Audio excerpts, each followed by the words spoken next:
Friends, welcome to my YouTube channel.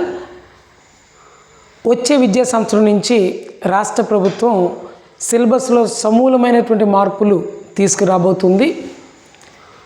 జాతీయ విద్యా విధానానికి అనుగుణంగా రాష్ట్ర సిలబస్ని మార్చాలనే యోచనలో ఎస్సీఆర్టీ ఉంది.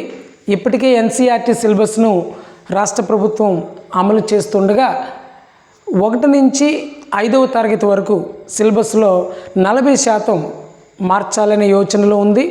అలాగే 6th, 7th, 8th క్లాసెస్లో సిలబస్ను కూడా మార్చాలనేటువంటి ఆలోచనలో ఉంది.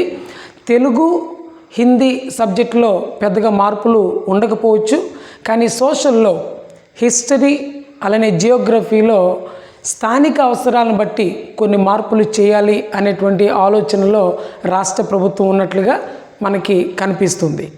ఏదేమైనా వచ్చే సంవత్సరం ఖచ్చితంగా 1వ తరగతి నుంచి 8వ తరగతి వరకు సిలబస్లో మార్పు తీసుకురావాలి అని రాష్ట్ర ప్రభుత్వం ఆలోచిస్తున్నట్లుగా మనకి తెలుస్తుంది. Thank you.